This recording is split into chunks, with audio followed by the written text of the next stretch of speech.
Yeah, he's fine. Watch him now. Oh, wait a minute, this is the old one.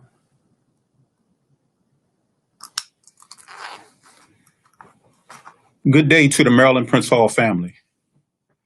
I pray that each of you and your families are healthy and safe, and I thank each of you for joining me today.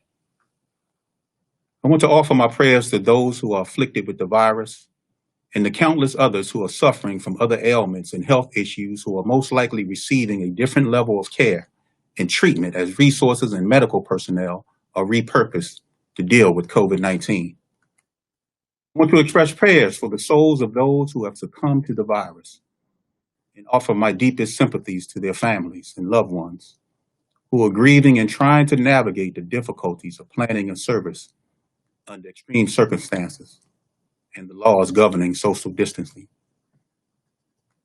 I wish to extend gratitude and prayers to those who are on the front lines, those who are leaving their homes to perform critical jobs to keep our society functioning during this dysfunctional time.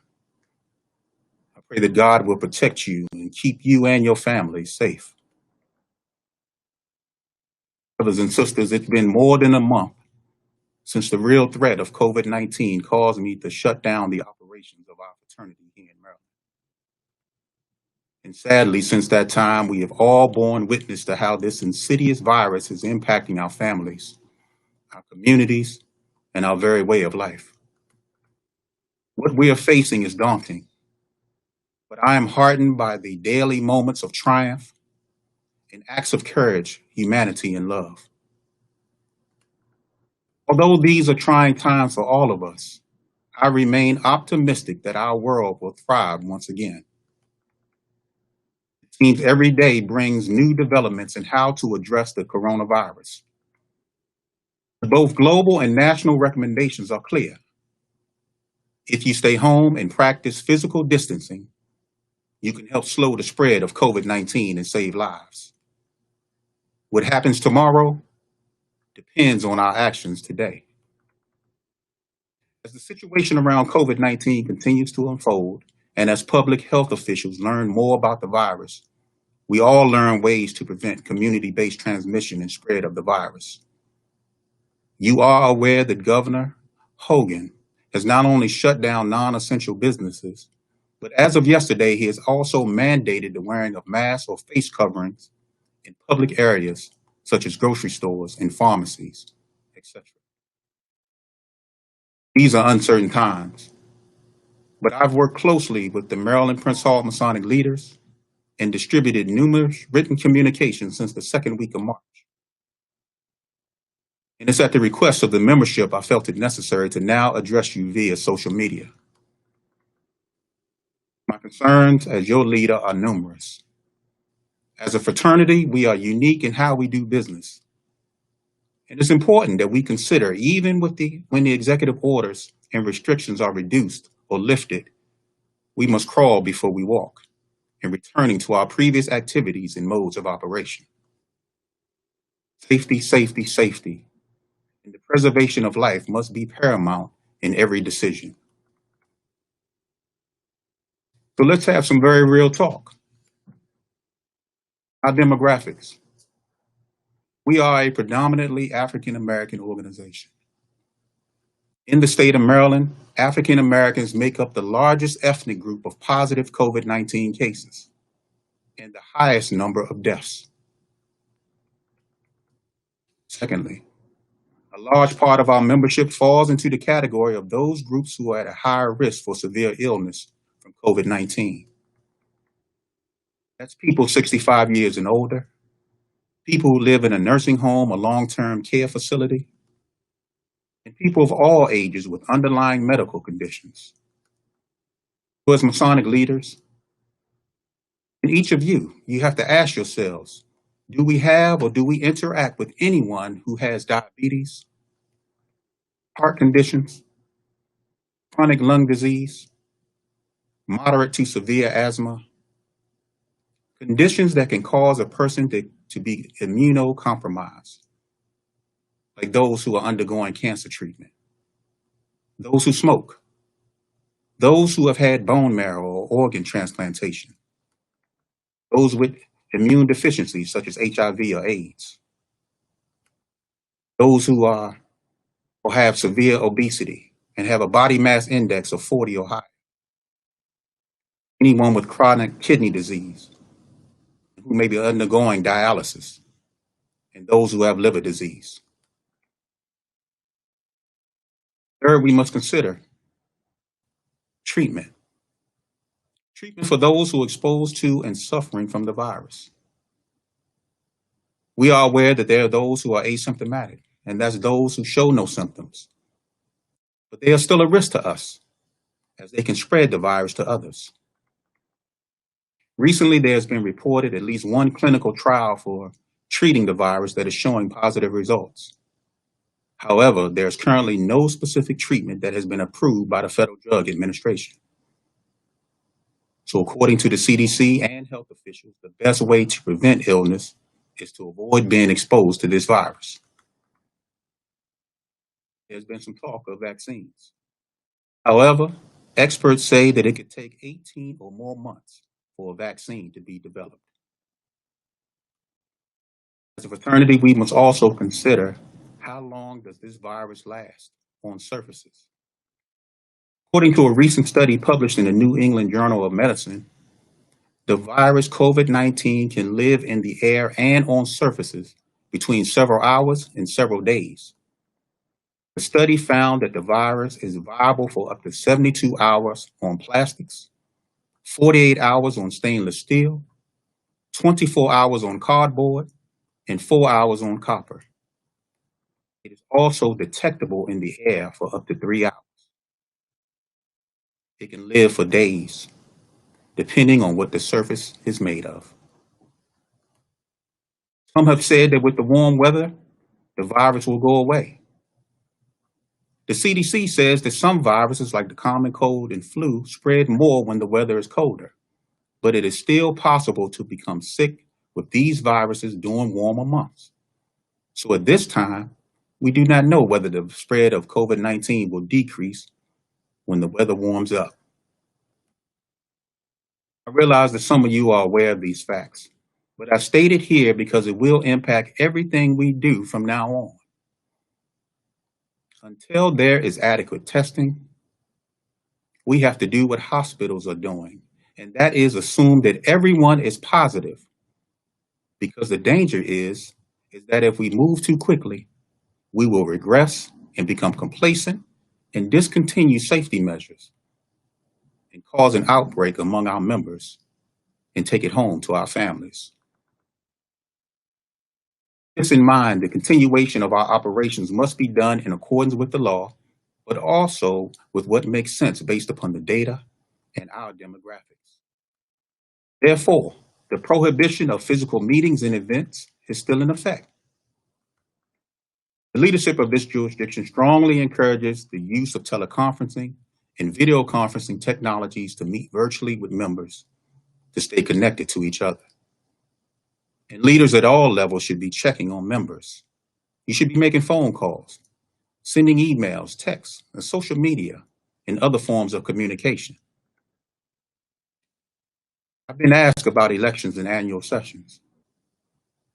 The worst case scenario, some, if not all, will be canceled. And you should prepare yourselves for that. Those who are currently in office will have to remain in office. Events for the remainder of this year. This time, as I've said, they have been canceled. Even now, the Grand Lodge is preparing to do a virtual Prince Hall Day.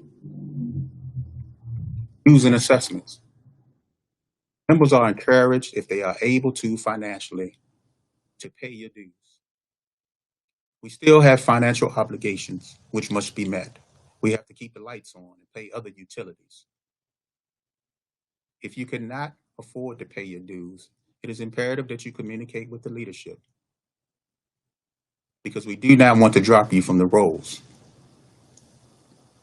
There have been questions about charitable activities. Dispensations should be put in if you want to do a charitable activity, with the understanding that if you go out under the banner of Prince Hall, you must have the appropriate PPE. That's face, coverings, and masks, gloves, eye protection. You should have some hand sanitizer or wipes. And do everything possible to keep yourself safe and the public around you safe as you do your charitable endeavors. There may be some members who have financial difficulties. I'm currently working with the Prince Hall Foundation to develop a mechanism to make donations for those members who may be in financial distress. Once we have finalized that, it will be publicized to the membership. Let me say to you, as we continue to battle this virus, we face business and personal challenges on a level we have never experienced. So let's continue to do our part to flatten the curve and keep each other safe. As the situation remains fluid, I and the state heads of houses commit to helping you stay informed, connected, and safe through this difficult time. Pray a hedge of protection around us and our families. I believe wholeheartedly that God has a plan and a purpose for our lives.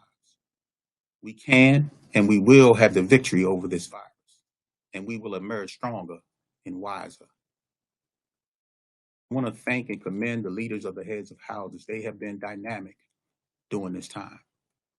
I want to thank the grand chaplains of both the Grand Lodge and Myra Grand Chapter for hosting the weekly prayer calls for the membership. I encourage each of you to dial in every Saturday at noon to participate in this weekly activity. I want to close out this message for now and answer your questions via social media. So I encourage you to type in your questions, and I will do my best to answer them. Thank you again for participating. So our first question, Grandmaster, is how will new candidates be handled? So at this time, I'm working with the Grand Lecturer to develop a way, and this is for the Grand Lodge. I cannot speak for Myra Grand Chapter on how we're going to handle that. I do not have an answer for you at this time because social distancing is still in effect, and we have not developed a protocol for when we come out of this social distancing period. So once that is developed, it will be put out to the membership. You can still accept petitions and monies with the understanding that it will be some time before anyone is initiated. Next question is, are meetings via teleconference allowed? Meetings via teleconference are allowed. Within the Grand Lodge structure, there are certain things which you cannot do. In other words, there should not be any ritualistic work going on. As we move forward, we will probably have to adopt a measure to where you can vote on financial matters. I hope that answers your questions for now, but we are fielding that. We are looking at that to try to develop new protocols for how we do business during this time. Okay, our next question is, what about raffle tickets? Are raffle tickets allowed, and how should they be handled? The question is about raffle tickets. So if this is for your organization, raffle tickets, I believe, can go on. You'll have to manage that in a way that makes sense. The Grand Lodge raffle is currently on hold. So what I suggest you do, if you have a raffle that you want to conduct, is that you send that through your normal chain, and we will evaluate it and let you know whether or not your particular plan for execution is approved. Good. The next question is, will current lodge leadership sit another year? That's correct. At this time, this is a fluid situation. We do not know what is going to occur here in the state of Maryland or nationally. So at this time, if we are shut down, those in place will remain in place. Okay, we have another question that says, given the current situation, will extra time be given to meet financial obligations without being dropped? I do not expect anyone to be dropped from roles during this time frame. We understand that everyone is undergoing financial difficulty and stress. Even if you have the means, I understand that you will be hanging on to your funds because you do not know what will happen. So no, we are not going to drop anyone from roles, and that's from Myra Grand Chapter, the Grand Lodge, or any other component. Okay, as a follow-up to that question, Brother Philip Miller asks, will due structure be modified for any situations? I don't understand the question. Will due structure be modified? We'll have to clarify that. So Okay. at this point, no, I don't think we'll be modifying the due structure. What we will do is make an assessment. So if you're having financial difficulty, you should deal with the leader at the appropriate level. So if you're in the lodge, you should contact the worshipful master and the secretary of the lodge immediately to inform them that you're having an issue. If you're in the OAS chapter, you do the same. We cannot assist if we are unaware that you're having financial difficulty. So the next question revolves around petitioning. It says, how can we submit petitions or accept petitions considering social distancing? I guess they're asking about an online option, or how would you feel about that? Right. So again, we are reviewing those procedures, but I would think that you can accept petitions. And we are currently reviewing how we can vote on such things. The greater question is what do we do with them afterwards? You know, at what point will we be able to initiate someone that is desirous of joining the organization? So all of that is being taken under consideration. And as it develops, we will notify the membership. Okay. We have a question asking, will dues paid in full for this year be carried to next year?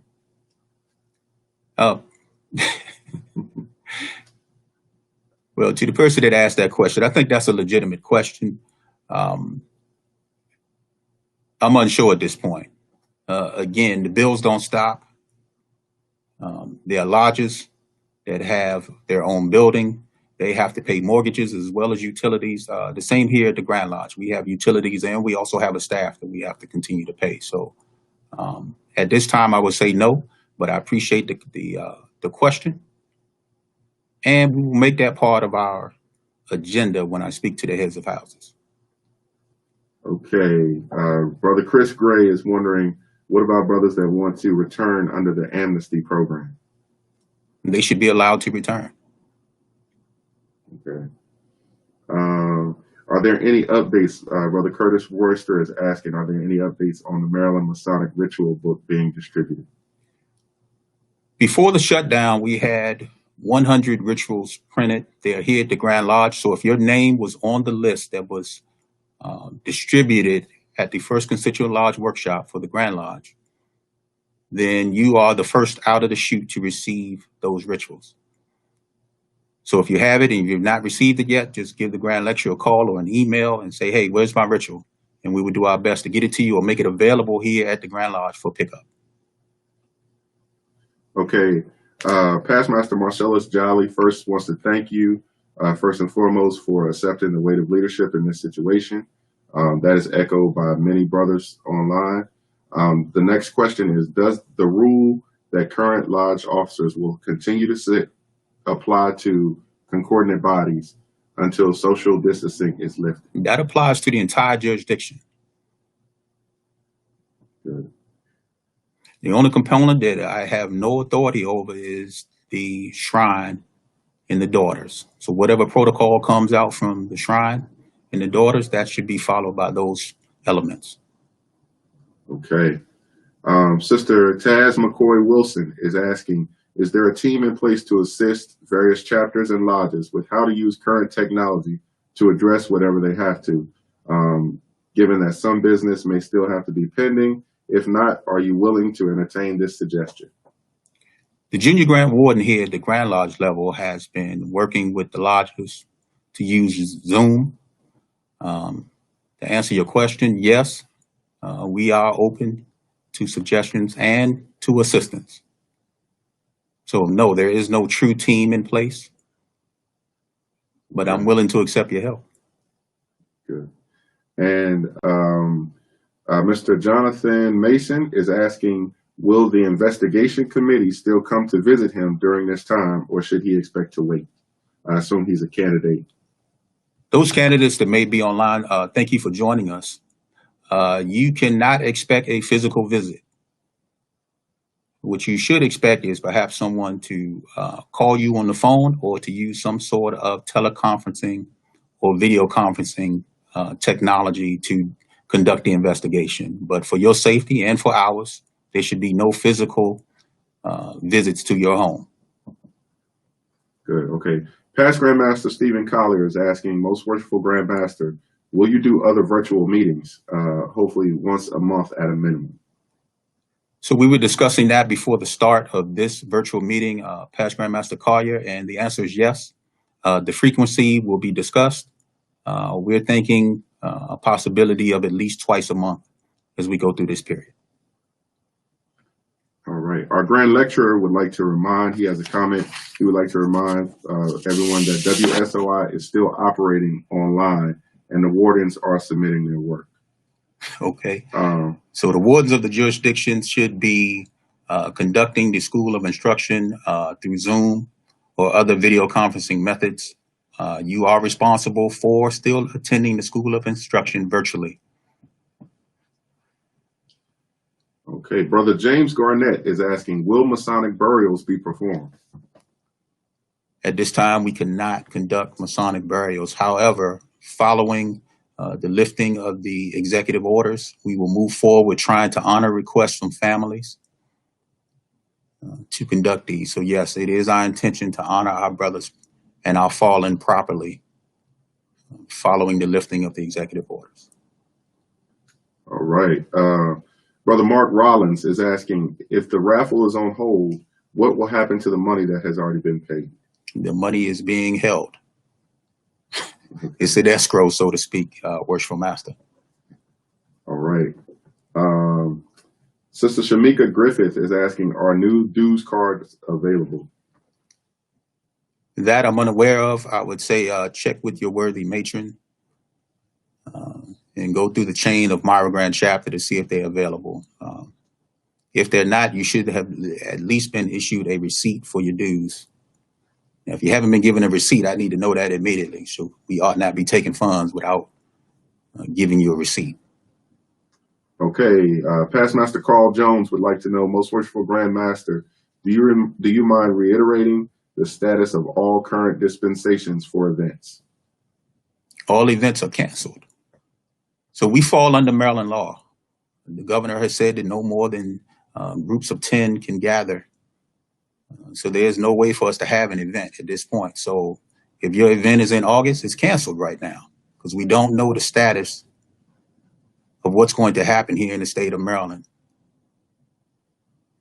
I hope that answers your question, Brother Jones. The situation is fluid. We do not know. You cannot host an event right now.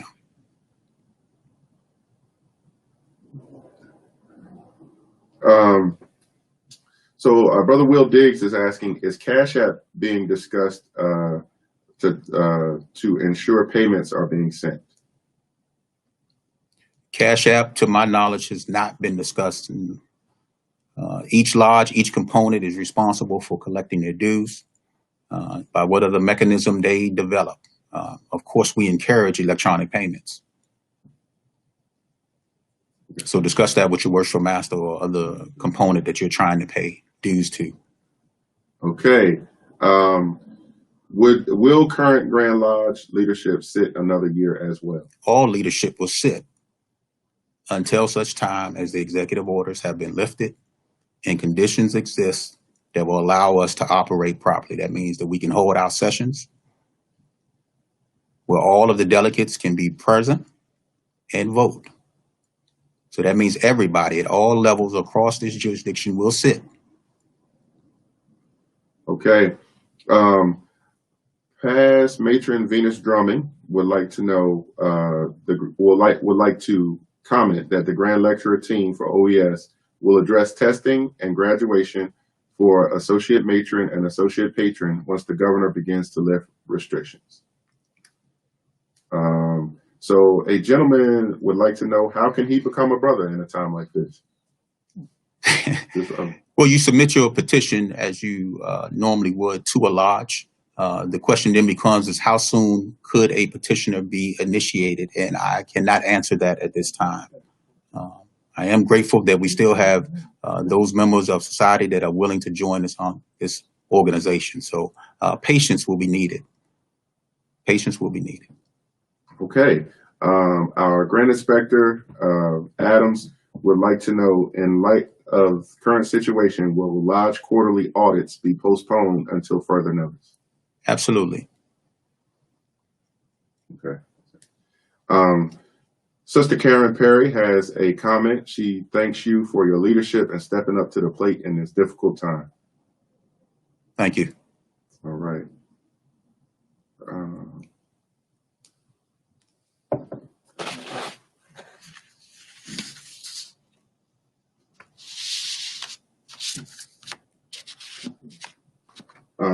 There was a question on whether this is being recorded for playback. This is recorded, so subject to the Grandmaster's wishes, we will be able to play it back. The next question is, how is the semi-annual and in return payment going to be handled this year? For the Grand Lodge, semi-annual payments should be mailed to the Grand Lodge. The Grand Secretary will come in and process those payments. For the other components, you'll need to check with them with how they intend to handle that. The end-of-year returns, right now, we are not meeting. I do not anticipate requesting end-of-year returns. However, the situation is fluid. So as we move forward, you'll have more information on that. But at this point, I do not even anticipating requesting end-of-year returns for the Grand Lodge.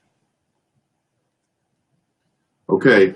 Our most excellent Grand High Priest, Dale Weaver, has a comment. He says, "Thank you, most worshipful sir, for hosting this town hall, and thank you for your leadership during this difficult crisis. We are behind you 100%. From most excellent Grand High Priest Weaver." Thank you, most excellent Grand High Priest. I appreciate you as well as the other state heads of houses. You have been absolutely phenomenal during this time frame. Your level of support has been unprecedented.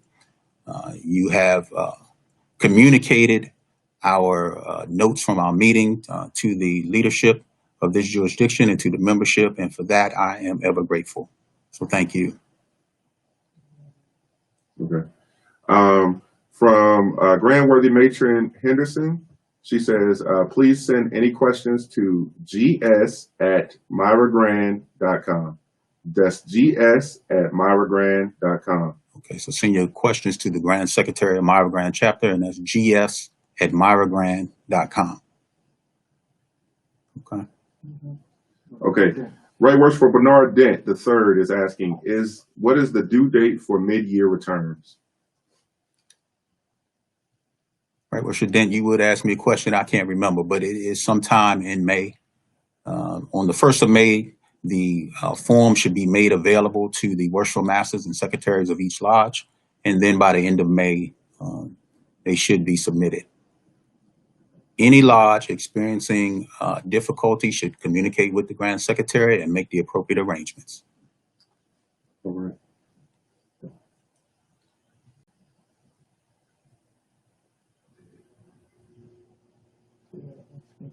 Okay. Sister Jackie Skinner is saying, we need this to keep everyone on point. And thank you, Grandmaster, and be safe. You're welcome. Thank you. You stay safe as well. Okay. Our Deputy Grand Lecturer, Otis Wilson, is saying, although an independent body, the nobles and daughters stand shoulder to shoulder with this jurisdiction. Thanks, most worshipful sir, from Honorary Past Imperial Potentate Otis Wilson, Imperial Deputy of the Desert for Maryland. Thank you. Thank you, Imperial Deputy. I appreciate your leadership and that of Deputy Lassiter. Okay. From our Grand Worthy Matron Henderson, she says, thank you, Grandmaster, and outstanding. Thank you, Grand Worthy Matron. I'm proud of you. Okay. Brother John T. Duran Jr. is asking, how often will town halls be held? At least twice a month. I think we're going to go live just to field questions. I won't do a long speech as I did today, but I'll certainly try to go on at least twice a month to engage the membership. Thank you, John.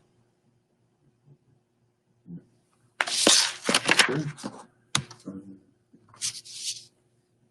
Here we go. Thank you, Mike Johnson. Well, we already answered.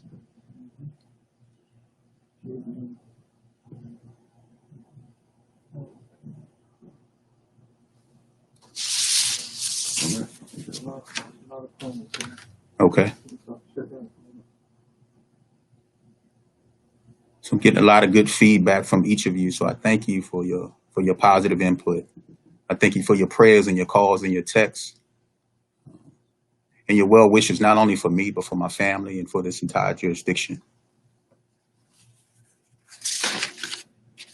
Oh, that's a good one. Finally, Most Worshipful Grandmaster, Brother Brandon Guy is asking, Most Worshipful Grandmaster, how are you and the family doing? My family is doing well. We are staying safe and healthy, doing our best not to leave the house. Generally, I am the only one that leaves the house to make those necessary runs to the store, to the pharmacy. But thank you. I'm doing well, and my family's doing well. Okay. We have a question from Brother Hassan Diggs. He's asking, hello, is a dispensation needed for any lodge to conduct virtual events? Virtual events? No, there's no dispensation required. In fact, even if you want to do a charitable event, you can do a dispensation by just emailing or texting your district deputy, and you don't have to mail in a payment. Okay. Most Eminent Grand Commander Eddie Tucker, he says, Most Worshipful Grandmaster Stanley, thank you for this great town hall. St. Andrew's Grand Commandery is in full support of you and this great August body for Most Eminent Grand Commander Tucker. Most Eminent Grand Commander Tucker, thank you for those comments, and I appreciate your leadership. No more questions. Oh, here we go. How often is the Grand Lodge open for business and pickup? Business and pickup, you can call the Grand Lodge Monday through Friday to arrange a time to come up here. Ms. Paula Easton should be in the office to answer calls and to give you a time frame when you can come by the Grand Lodge. Now, we're not allowing the members to roam through the building. If you want to check your mail or drop something off, you can do that. That means that basically you stay on the first floor, conduct your business, and then you go right back out. We are asking that if you come to the building that you are wearing a face mask or something covering your face, a scarf, and gloves. Most Worshipful Sir, Brother Rory Fisher is asking, are you able to report if any of our brothers and their jurisdictions have succumbed to the COVID virus? We have had some deaths in the jurisdiction, at least one brother that I'm aware of, and at least one sister. I have not publicly put that information out. I haven't got clearance from the families to do that. But yes, we have had some losses, and we have a number of members who are dealing with the virus, meaning they're currently having the symptoms. And we've had a number of members who have had the virus and survived it. So yes, across the board, this jurisdiction has been impacted by coronavirus. All right. The next one comes from our Grand Chaplain, Right Worshipful Orlando Allen Wilson. He says, Most Worshipful Grandmaster, we will continue to pray for your strength and the health of our jurisdiction. May God's blessings be upon us all. From your Grand Chaplain. Thank you, Grand Chaplain. God bless you. The prayer call. Again, his prayer call is on Saturdays at noon Eastern Standard Time. The numbers to dial in for that has been emailed to the membership, and we try to email it Friday so that everyone is aware of how to join in on that call. Okay. So in closing, Brother George King says, thank you, Most Worshipful Grandmaster. Awesome leadership, great information, and proud to be a Maryland Mason. Oh, wow. Thank you. I appreciate those comments. So we're going to close out for now. Again, I'm praying for you and your families. I'm praying for this jurisdiction, for this state, for this nation, and for this world, that we can overcome this virus and get back to our normal lives. So until I'm able to meet and greet each of you personally, may God continue to bless and keep you safe. Take care.